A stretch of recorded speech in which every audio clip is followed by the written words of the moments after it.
Graça e paz, queridos. Manhã de quinta-feira e nós estamos mais uma vez nesta manhã glorificando o Senhor e crendo que Ele é o Deus das nossas vidas, independente de toda e qualquer situação que possa estar acontecendo ao nosso redor.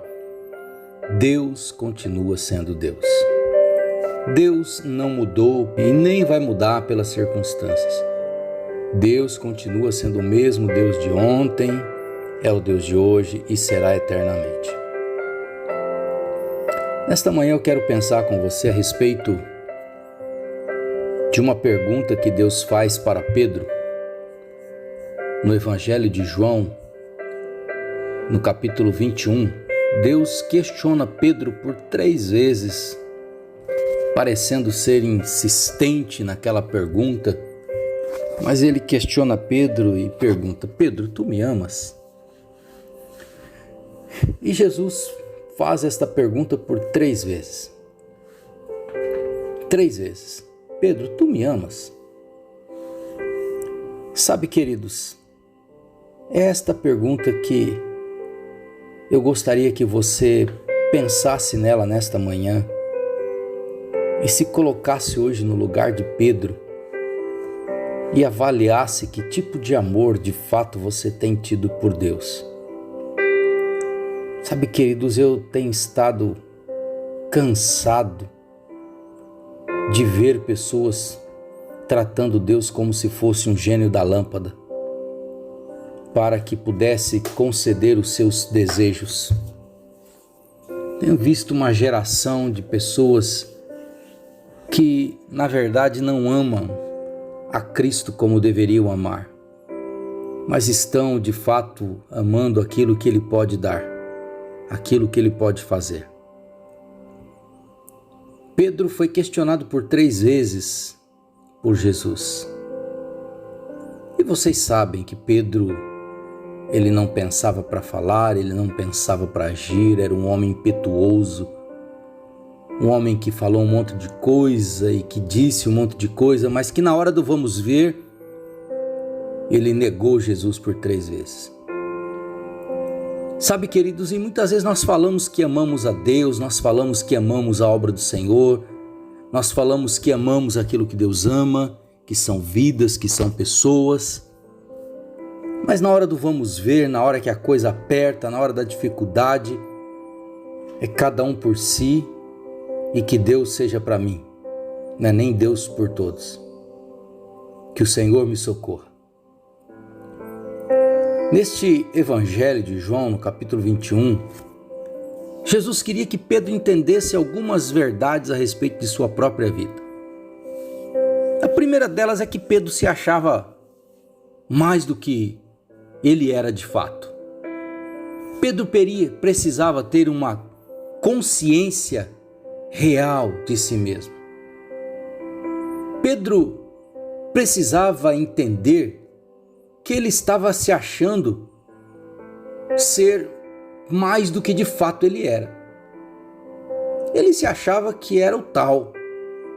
E Jesus disse para Pedro: olha, Pedro, você me negou. Você me negou 3 vezes. Jesus queria fazer dele algo muito importante, porque ele não era aquilo que ele achava ser. Se você ler Mateus 26, lá no versículo 33, você vai ver Pedro dizendo assim: ainda que todos te abandonem, Senhor, eu nunca te abandonarei.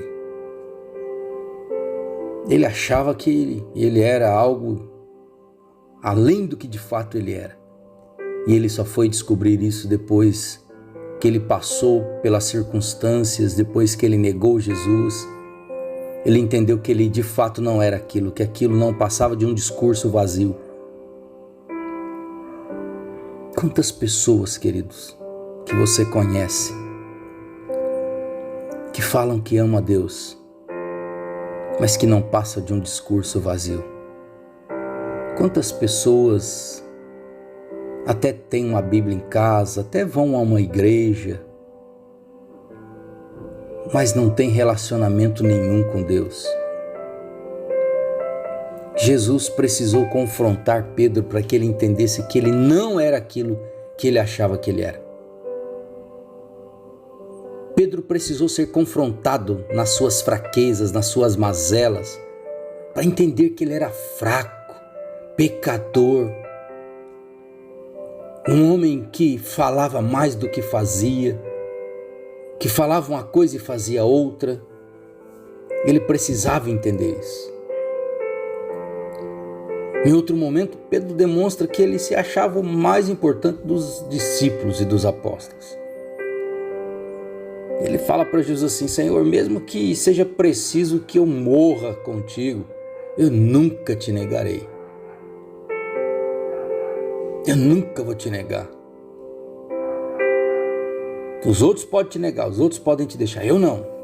Eu jamais vou fazer isso. Sabe, Jesus está cansado de discursos vazios, totalmente desconectado de obras, de ações. Você quer experimentar algo novo de Deus? Você de fato quer experimentar uma vida abençoada? E eu não digo aqui no aspecto financeiro, material, para com isso. Quando pensamos em vida abençoada, muitas pessoas são logo tentadas a pensar em prosperidade. Nem todo o dinheiro do mundo, queridos, é capaz de dar felicidade para a vida de alguém. Já vimos quantas pessoas ricas se matando, se suicidando por viver uma vida depressiva e amargurada. Jesus queria que Pedro se despisse do seu orgulho, da sua soberba, da sua arrogância, do seu achismo, de achar que era melhor que os outros e de fato vivesse um amor real, relacional com Ele. Jesus queria que Pedro aprendesse a amá-lo na prática, um amor de atitudes, um amor de ações. E é isso que o Senhor Jesus espera de mim, de você. Jesus fala para ele: Pedro, se você me ama de fato, apacenta as minhas ovelhas, cuida delas, alimenta, protege, corrija, encoraja. Olha que situação interessante que Jesus coloca Pedro. Olha, se você me ama, você cuida de pessoas, você ajuda pessoas, você apoia pessoas, você encoraja pessoas. Ou seja, você não olha para você querendo bênção, casa, propriedade, carro e etc. Tudo isso será uma consequência na sua vida. Mas se você ama, você cuida, você alimenta, você apacenta, você protege, você corrige, você encoraja vidas. Isso sim é me amar, quando você usa a tua vida para abençoar a outros. Provérbios fala: em todo tempo ama o amigo, e na angústia nasce o irmão. Sabe, queridos, quer saber de fato quantos amigos você tem? Quer saber quantos amigos são verdadeiros? É só ficar doente. Agora, uma festa não revela a quantidade de amigos que você tem. Mas quando você está numa cama, ou quando você está doente, aí de fato você vai ver quem te ama e quem está com você. E é por isso que Jesus fala com Pedro: Pedro, olha, amor de boca não me convence, Pedro. O amor que eu quero é esse: cuida, alimenta, apacenta, corrige, ajuda. Quer mostrar para Jesus que você de fato o ama? Cuide de pessoas nesses dias, apoie, alimente, proteja. São dias onde o egoísmo tem se manifestado de forma assustadora na terra. Cada um pensando só em si mesmo neste momento. E é aí que Jesus nos confronta e diz: se você me ama, você vai fazer diferente. Se você de fato me ama, você vai fazer diferente. Porque quem me ama faz diferente. Pai, obrigado pela tua palavra. Ajuda-nos, ó Deus, a sermos verdadeiros naquilo que falamos. Que não sejamos, ó Deus, pessoas de um belo discurso, mas totalmente desconexo da prática, da ação, mas que em todo tempo possamos ser aquilo que falamos ser, fazermos aquilo que falamos fazer. Ajuda-nos, ó Deus, a sermos de fato cristãos verdadeiros que te amam. Ajuda-nos a revelar em nós o amor que temos por ti. Assim eu oro, Senhor, grato ao Senhor por tudo, em nome do Senhor Jesus. Deus te abençoe, em nome de Jesus.